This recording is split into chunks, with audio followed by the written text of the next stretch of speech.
Madame Hidalgo, bonjour et merci d'avoir accepté l'invitation de l'agence France Presse. Nous sommes ici pour parler de votre campagne. Vous êtes candidate à votre succession après avoir passé 6 ans en tant que maire de Paris, 12 ans en tant qu'adjointe et première adjointe de Bertrand Delanoë. La première question que j'ai envie de vous poser, c'est pourquoi est-ce que vous voulez continuer ? D'abord, merci pour cette invitation. Pourquoi continuer? Parce que j'ai vraiment d'abord une passion pour cette ville. Paris est vraiment une ville extraordinaire. Les Parisiennes et les Parisiens, en fait, qui font vivre cette ville. On a fait beaucoup, c'est vrai depuis 2001, depuis 2014 que je suis maire, on a beaucoup transformé cette ville, on essaye de s'approcher des objectifs, notamment de l'accord sur le climat, parce que si nous ne le faisons pas, la planète ne sera plus vivable, mais notre ville non plus. Et donc parce qu'il y a encore beaucoup de choses à faire et que j'ai encore envie de mettre mon expérience, mon énergie au service de ma ville et des Parisiennes et des Parisiens. C'est quoi le pari que vous nous proposez dans 5 ans, 10 ans ou 15 ans ? Paris dans 5 ans, dans 10 ans, d'ailleurs c'est la bonne question pour cette élection municipale. Comment vivrons-nous?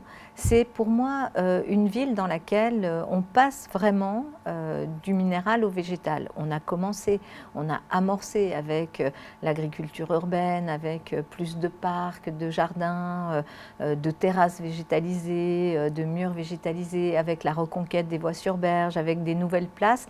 Il faut aller beaucoup plus loin parce qu'il faut que notre ville s'adapte notamment à l'évolution des températures.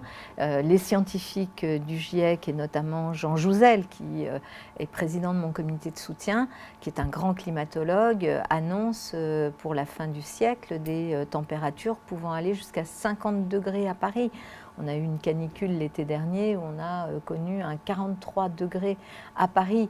Et on voit bien que la ville n'est pas vivable si elle reste aussi minérale, si on ne retire pas du bitume, si on ne va pas sur de la pleine terre, si on ne plante pas. Et donc la ville sera une ville beaucoup plus végétale, plus respirable, plus apaisée aussi. Moins de voitures, c'est moins de pollution atmosphérique, c'est aussi moins de bruit. Et donc c'est aussi une ville dans laquelle les Parisiens pourront encore plus s'engager dans la gestion directe de la ville. Alors du coup, au niveau de l'environnement, pour la pollution, enfin pour lutter contre la pollution atmosphérique, la pollution sonore et la pollution visuelle, que comptez-vous faire ? Vous avez raison qu'en fait, il y a plusieurs types de pollution. Pollution atmosphérique et pollution sonore, en fait, ça va un peu ensemble quand même, parce que vous faites baisser le niveau des voitures, ce qu'on a réussi à faire, puisqu'on est vraiment sur une baisse de la circulation très importante sur ce mandat. Vous avez une baisse tout à fait simultanée de la pollution atmosphérique, mais aussi de la pollution sonore. Donc on va continuer à diminuer la place de la voiture.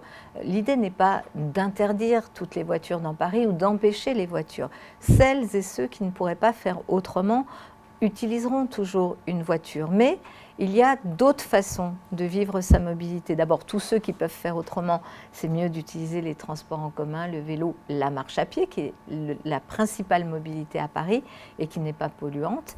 Et pour tous les autres, il y a aussi les voitures en autopartage, il y a aussi des formules nouvelles qui permettent y compris de louer une voiture si vous avez besoin de partir en vacances avec vos enfants et quitter Paris. Donc on va continuer cette baisse de la circulation et du trafic automobile pour baisser la pollution.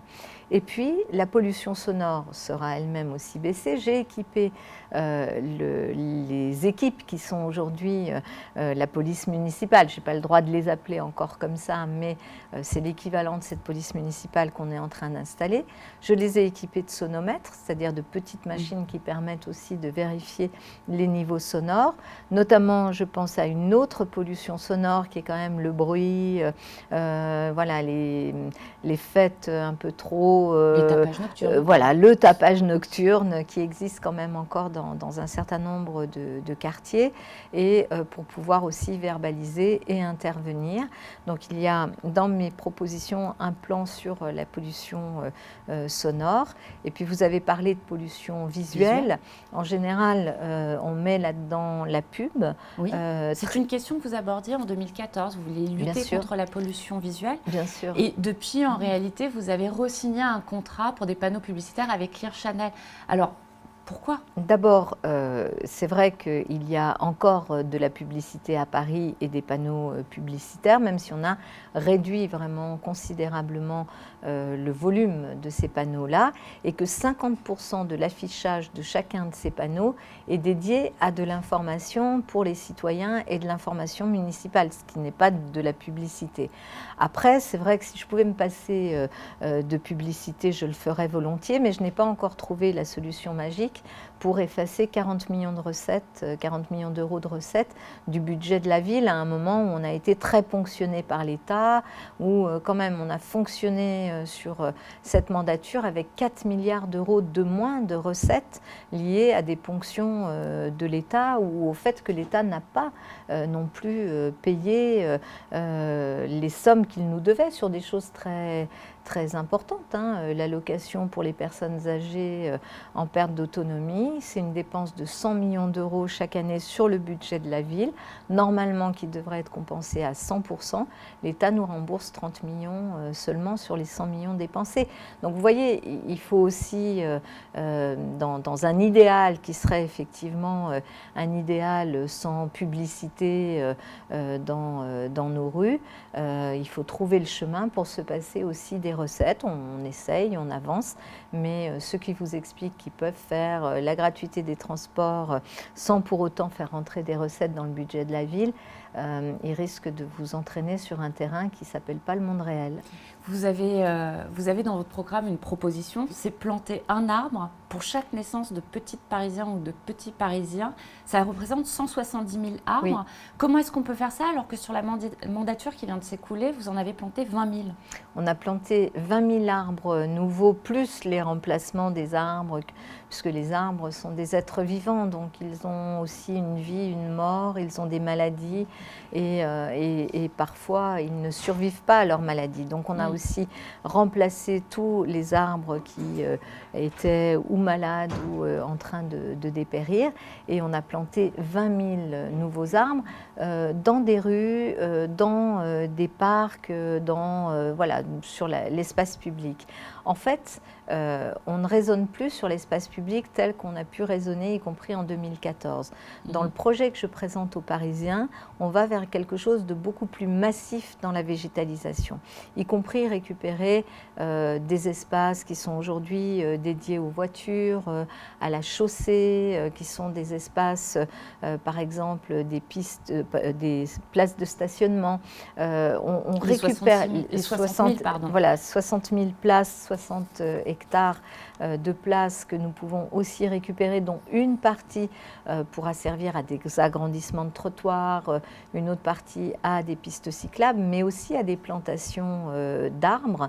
Et nous sommes aussi en train, dans le projet que je présente, de proposer des forêts urbaines, des petites forêts urbaines qui sont peut-être de 200 mètres carrés, ça veut dire des petits espaces, si on compare aux très grands parcs parisiens, mais dans tous les quartiers, des espaces où l'on pourrait planter ces forêts urbaines. Là, on ne raisonne plus exactement sur le même nombre d'hectares que l'on pourrait récupérer pour planter. On élargit considérablement les espaces de plantation d'arbres.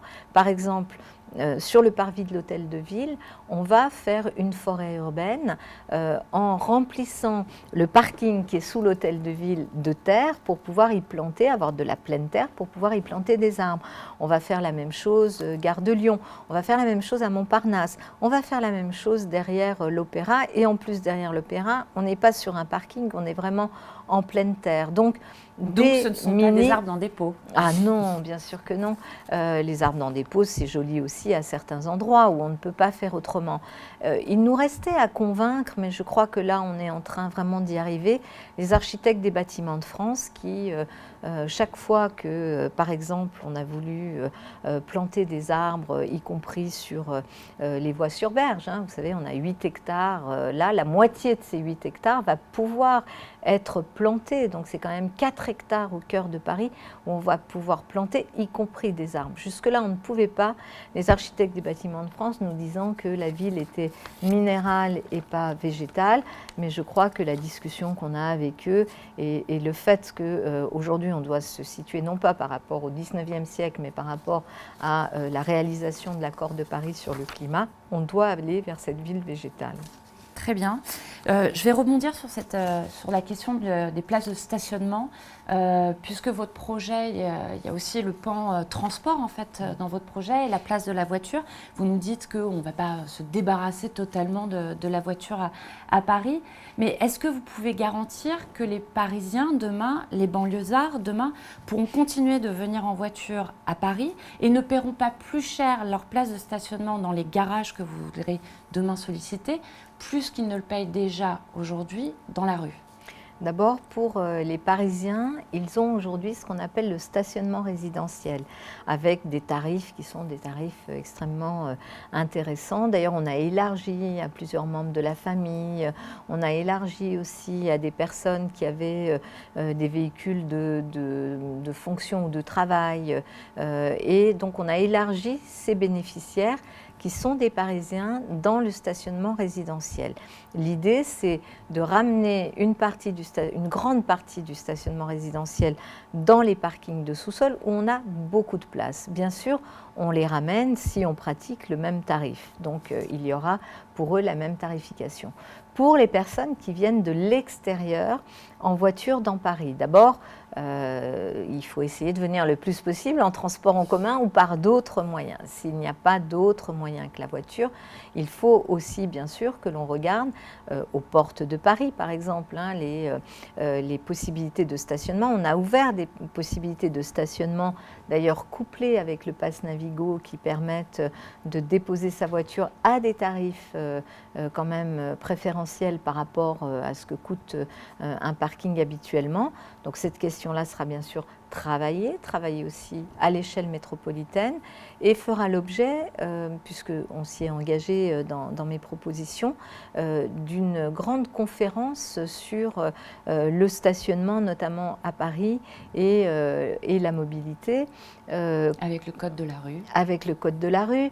D'ailleurs, on organisera certainement cette grande conférence arrondissement par arrondissement, mais aussi sous forme de grandes conventions citoyennes.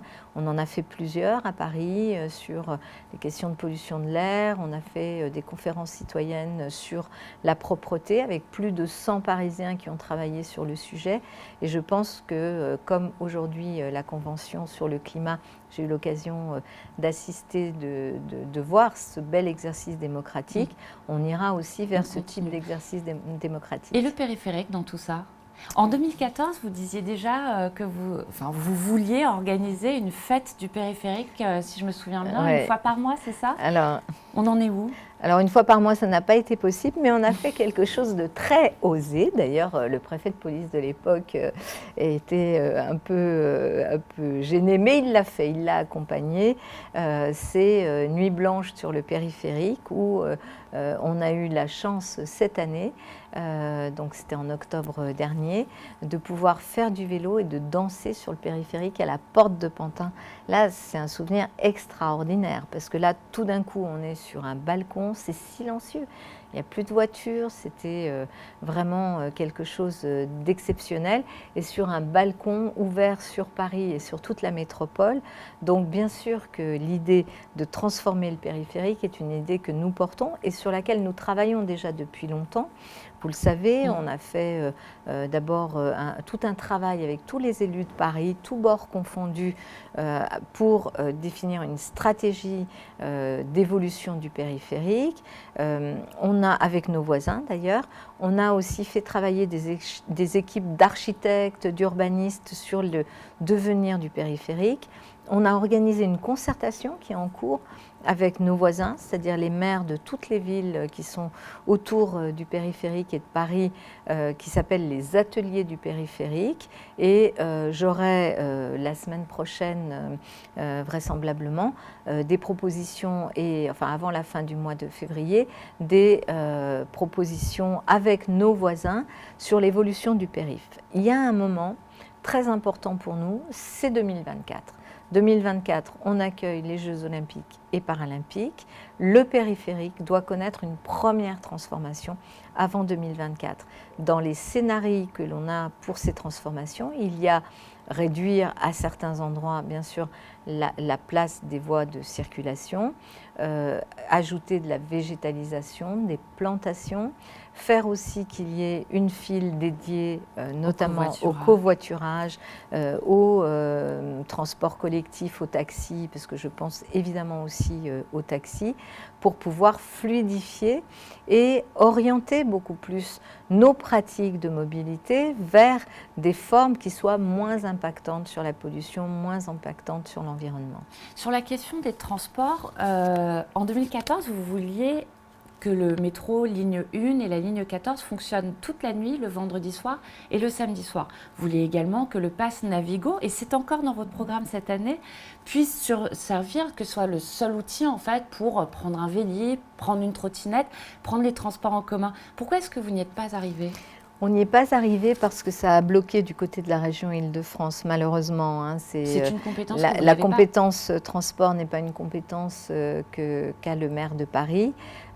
C'était pourtant pas très très compliqué parce que vous savez, il suffisait de 2014 à 2020 chaque année d'allonger d'1 heure, par exemple sur les lignes 14 et 1 qui sont les lignes automatisées. On arrivait à faire du H24 sur ces deux lignes-là. La région Île-de-France, la présidente de la région n'a pas souhaité nous suivre. Président qui est ex-LR. Voilà, ex-LR, et malheureusement, c'est ma grande frustration de ne pas avoir réussi vraiment à créer quelque chose avec elle. Je prends ma part là-dedans aussi, bien sûr, mais à créer quelque chose qui nous aurait permis quand même d'apporter cette satisfaction supplémentaire. D'ailleurs, quand j'ai lancé la gratuité des transports, elle s'est élevée contre ça. Elle nous a bloqués, par exemple, elle a voulu nous empêcher de faire à Paris la gratuité des transports pour les enfants de 4 à 11 ans, en nous empêchant d'avoir un accès plus facile à la gestion du dispositif Navigo d'Île-de-France. Et donc, on a été obligé de passer par un système qui est un système de remboursement. Donc, c'est très dommage parce que tout ça, finalement, ce sont plutôt les citoyens qui en payent les conséquences négatives. Mais j'entends aujourd'hui un discours différent, notamment sur la nécessité d'aller vers de la gratuité. Donc, je suis contente parce que ça veut dire que j'ai convaincu Valérie Pécresse qu'il fallait aller beaucoup plus sur le terrain de la gratuité, alors qu'elle l'avait beaucoup contesté quand je l'ai lancé. Donc, je n'ai pas réussi là-dessus. Donc, je le remets dans mon programme parce que je ne lâche pas le morceau. Je pense que c'est extrêmement important pour Paris, l'Île-de-France, pour pouvoir acheminer. Vous savez, la nuit à Paris, c'est à la fois la nuit de la fête, mais c'est une nuit aussi avec des professionnels. Je pense au personnel des hôpitaux, je pense au personnel de tous nos services publics qui font fonctionner la ville, je pense aux cafés, restaurants, à l'hôtellerie, à toutes ces personnes qui ont des rythmes différents, des rythmes atypiques et qui ont besoin de solutions de transport. Le métro, pas toutes les lignes, évidemment, soyons là aussi raisonnables et lucides sur les capacités, mais certaines lignes qui peuvent être automatisées facilement, il faut le faire. On n'est pas à la hauteur des grandes villes comme New York ou Londres de ce point de vue-là. Donc mon plaidoyer, je le continue et je sais qu'on est nombreux à porter cette idée-là bien au-delà des clivages politiques traditionnels. Alors les pouvoirs du maire de Paris sont quand même limités et ils sont aussi limités au niveau sécurité, qui reste une préoccupation importante en fait pour les Parisiennes et les Parisiens.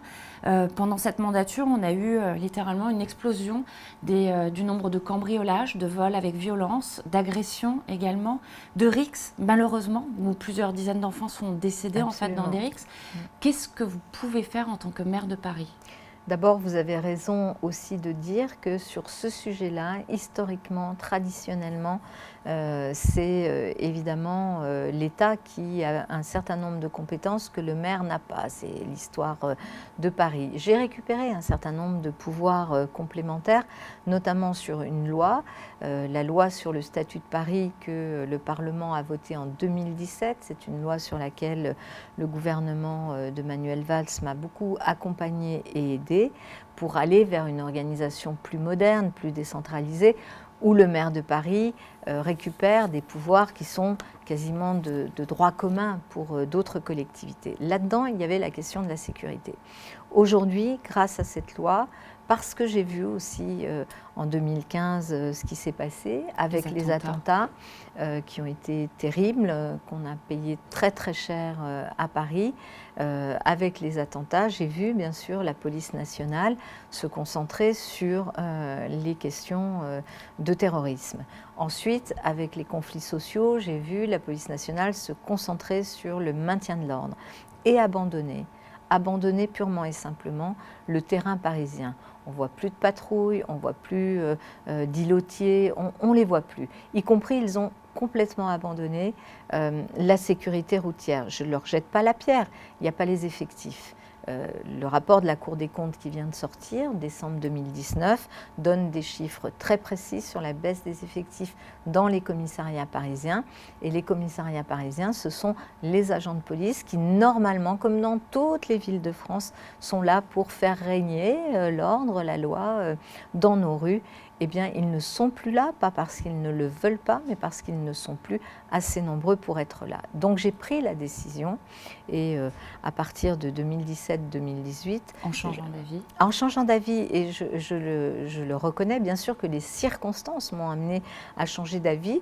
D'autres n'ont pas changé d'avis. Dans ma majorité, il a fallu que je me batte. En l'occurrence, les communistes et les écologistes. Oui, et il a fallu que je me batte vraiment parce qu'ils ne voulaient pas, ils ne veulent toujours pas d'ailleurs de cette police municipale, mais j'ai lancé une très très grande enquête auprès des Parisiens. J'ai fait un travail sérieux sur plusieurs mois avec le préfet de police de l'époque, Michel Delpuech, le ministre de l'Intérieur de l'époque, avec bien sûr des experts en sécurité. Et je suis arrivée, après consultation aussi des Parisiens, une enquête qui montrait que les Parisiens veulent cette police municipale, je suis arrivée à cette proposition de police municipale que j'ai travaillée avec le ministre de l'Intérieur et l'ancien préfet de police. Bon, je pense que le contexte municipal s'est invité malheureusement dans ce jeu, nous a un peu bloqués, puisque un amendement qui restait à obtenir n'a pas pu être obtenu au Parlement. Je ne doute pas qu'après les élections municipales, il y aura une police municipale en bonne et due forme à Paris. Mais de toute façon, indépendamment de cet amendement, j'ai lancé plusieurs choses. D'abord, nous sommes passés de 700 agents qui étaient chargés de la sécurité à Paris pour le compte de la municipalité à 3400 agents aujourd'hui. Ce n'est pas suffisant. Il faut arriver grosso modo à 5000 agents pour avoir une police municipale qui puisse se déployer partout dans Paris. Mais cette police municipale, elle a vocation à faire quoi? Pas à remplacer la police nationale. Évidemment, elle ne s'occupera ni de terrorisme, ni de grande délinquance, ni de délinquance ou de trafic de drogue. Ça doit être et ça doit rester la police nationale. En revanche, cette police municipale, elle doit permettre d'apaiser la ville, de faire respecter les règles du jeu. Aujourd'hui, il y a trop d'incivilités, il y a trop d'infractions au code de la route. Ça n'est pas possible. Vous savez, il y a eu encore environ plus de 30 personnes, 34 personnes décédées sur la route, essentiellement des piétons, des cyclistes et quelques motocyclistes à Paris. Ça n'est pas acceptable. Il faut que les règles du jeu puissent être respectées et qu'on les fasse respecter. Et je sais qu'une présence de femmes et d'hommes formés, parce qu'ils seront formés aussi au respect de la population dans une école que dans nous une créons. école que la mairie de Paris veut créer. Enfin, Voilà, vous, candidate. que je veux créer, et avec Michel Felquet, qui est le patron de cette police municipale, qui est un grand flic parisien. Cette formation permettra aussi de faire mieux comprendre pourquoi il faut qu'on respecte les règles du jeu dans une ville aussi dense où il y a autant de promiscuité qu'à Paris. Je veux aussi que cette police soit paritaire, autant de femmes que d'hommes. Pour moi, c'est très important.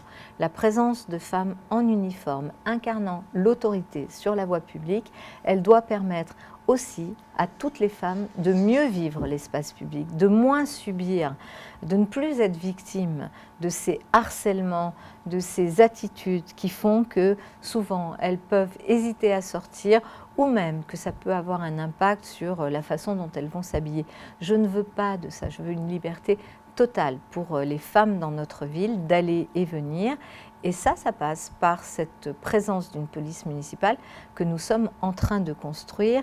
Et j'assume totalement d'avoir changé d'avis. D'ailleurs, je pense que les politiques qui, sur des sujets où les circonstances changent et que eux ne changent pas, sont des politiques un peu inquiétantes. D'accord, c'est aussi une police municipale qui doit vous aider à garder ou essayer d'avoir des rues propres à Paris. Bien sûr.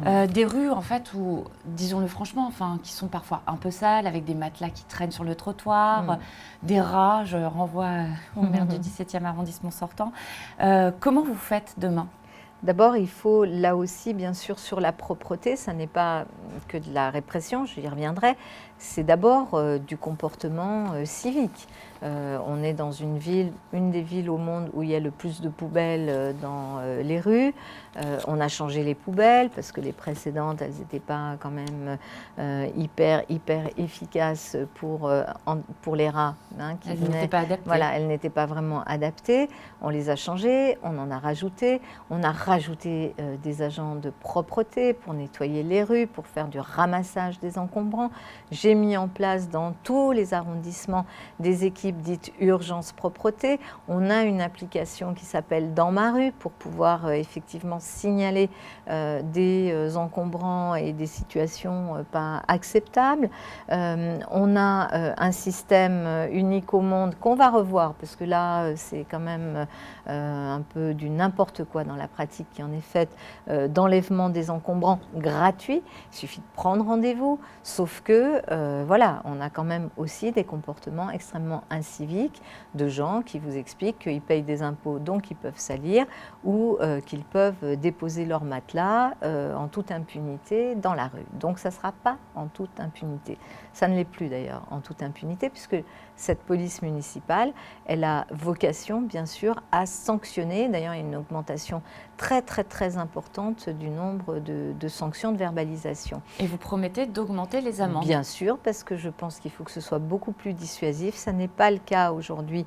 Et quand je compare à des villes comme New York, Berlin, d'autres grandes villes du monde, il faut bien sûr qu'on augmente. Aujourd'hui, par exemple, un jet de mégots, c'est 68 €, il faut passer à 150 €. Des épanchements d'urine, pardon de parler de cela, mais c'est quand même un des gros sujets aussi d'incivilité que l'on a, ça n'est pas suffisant et je propose de le passer à 300 €, et puis 500 € pour les affichages sauvages et les encombrants. Et plusieurs milliers. Et plusieurs milliers d'euros, effectivement, vous le promettiez. Voilà. D'accord. Est-ce que ça suffira ? Eh ben, j'espère surtout. Alors, il y a aussi une organisation différente des questions de propreté. Moi, j'ai lancé cette idée de la ville du quart d'heure, c'est-à-dire, en fait, on vit bien sûr sa vie de Parisien dans tous les quartiers, mais on vit aussi dans son quartier. Et ce travail sur ce qui se passe à un quart d'heure de chez moi, en donnant la possibilité aux habitants de se retrouver dans des kiosques citoyens qu'on va installer dans chaque quartier. Ces kiosques citoyens seront des endroits de rencontre, d'échange. Il y aura dans ces kiosques citoyens une personne de la ville chargée notamment sur les questions de propreté, de discuter, d'échanger avec les habitants, de voir où sont les améliorations, où sont les détériorations, comment les régler. Je pense que cette question de la propreté, il faut vraiment la piloter même à un niveau infra-arrondissement. Je veux que le maire d'arrondissement soit pleinement responsable sur ce sujet-là. Et j'ai fait des contrats avec un certain nombre de maires d'arrondissement. Malheureusement, souvent, la politicienne s'invite et certains ont refusé, je pense au 15e ou au 17e. Mais dans la plupart des arrondissements où on essaye de travailler, il faut bien sûr qu'il y ait une chaîne entière, maire de Paris, les services de la mairie de Paris, le maire d'arrondissement, les services qui sont à disposition dans l'arrondissement et à l'échelle du quartier avec la vigilance des habitants. Je pense qu'on va y arriver. En tous les cas, c'est un défi culturel aussi. C'est un véritable défi culturel. Il faut que l'on arrive ensemble à résoudre ce qui est un problème d'incivilité, mais qui est aussi un des principaux problèmes écologiques. Le premier geste écolo que l'on a à faire les uns et les autres, c'est de ne pas jeter quelque chose par terre. C'est aussi de diminuer ses déchets. C'est d'être vraiment dans cette compréhension que l'espace public est un espace qui appartient à chacune et à chacun, mais qui est un espace commun. Donc je mettrais aussi 1 milliard d'euros. Voilà, je le dis souvent, si on pouvait mettre ce milliard d'euros à autre chose qu'à la propreté, on s'en porterait tous très bien. Mais s'il y a un passage où il faut mettre 1 milliard d'euros, je mets 1 milliard d'euros par an, bien sûr, pour résoudre cette question. Et vous pourriez le mettre justement sur le logement. Là aussi, vous n'avez pas tout à fait la main sur les régulations du marché. Vous ne pouvez pas tout réguler, vous ne pouvez pas tout faire. Mais force est de constater que Paris se vide d'environ 12 000 habitants par an et que la hausse des loyers augmente. Donc, que proposez-vous sur la question du logement ? D'abord, la population parisienne se stabilise plutôt qu'elle ne se vide. On n'assiste pas à des grands départs. Il y a toujours eu des allers-retours.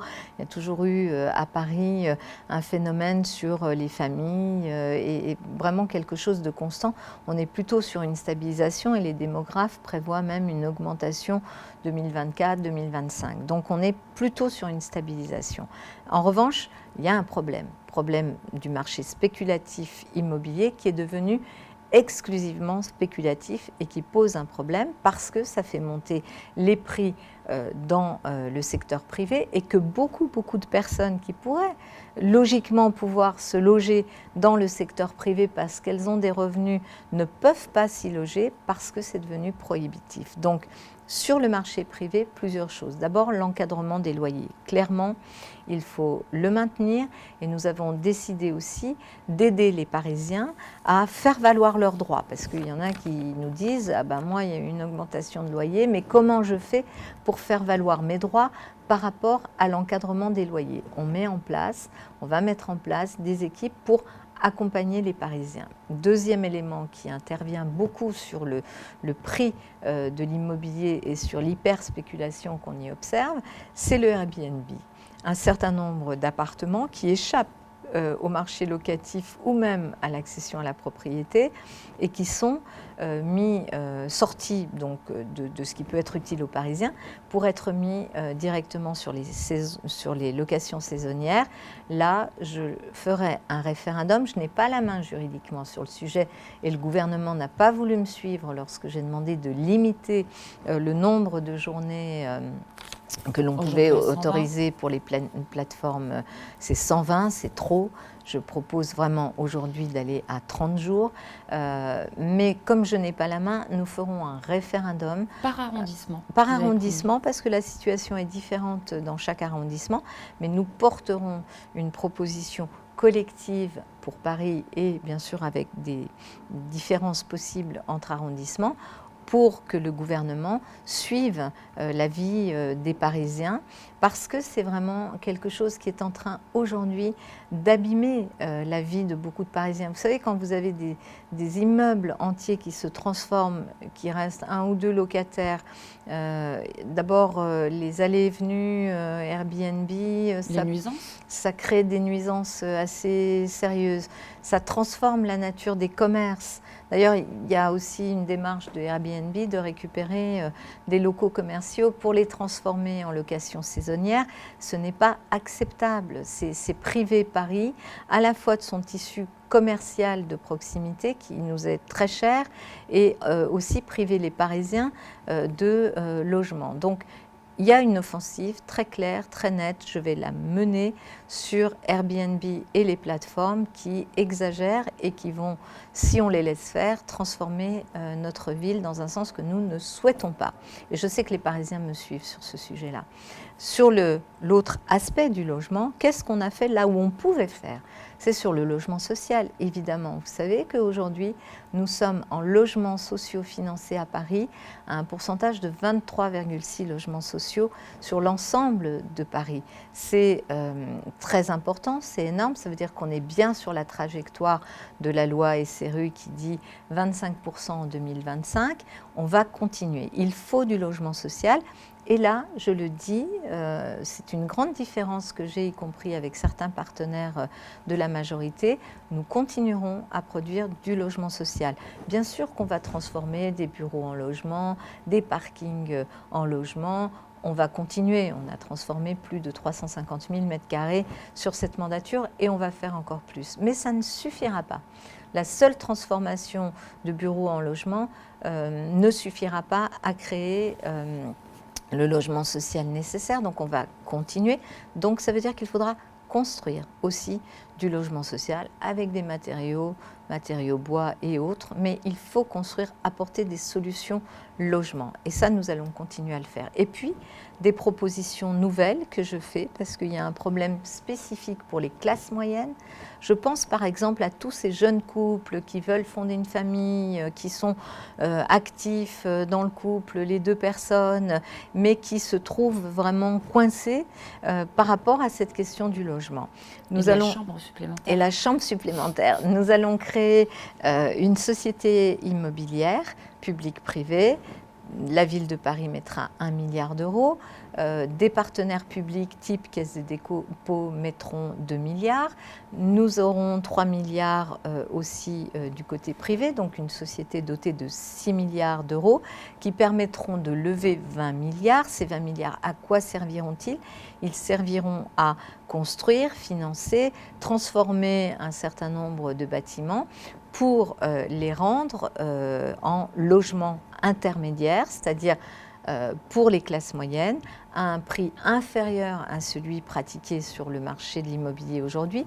Et aujourd'hui, les discussions que j'ai à la fois avec un grand nombre d'institutions publiques, mais aussi d'institutionnels privés, ils me disent « on vous suit ». On ira. Donc cette société immobilière, on va pouvoir la créer. Je souhaite d'ailleurs qu'elle puisse rayonner au-delà de Paris.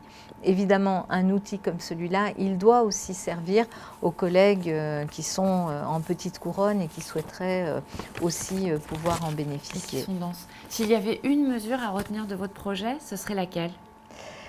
Vraiment la végétalisation de la ville. Mais une végétalisation qui... parce que je tiens vraiment beaucoup à ça, qui ne renvoie pas celles et ceux qui ne pourraient pas rester dans la ville du fait de la pression immobilière à l'extérieur. Mon projet, c'est un projet pour une écologie sociale et humaniste. Très bien. Et pourquoi les Parisiennes et les Parisiens doivent-ils voter pour vous plus que pour quelqu'un d'autre?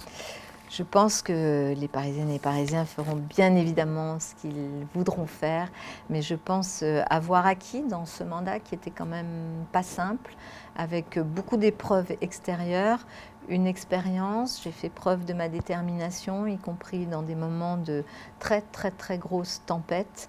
Je pense qu'on ne s'improvise pas maire de Paris, qu'il faut avoir une solidité et puis il faut avoir vraiment beaucoup de respect et beaucoup d'amour pour les Parisiennes et les Parisiens. Et je pense que je suis cette personne. Par période de tempête, il vaut mieux prendre des capitaines de navires qui savent piloter. Merci beaucoup, Anne Hidalgo. Merci.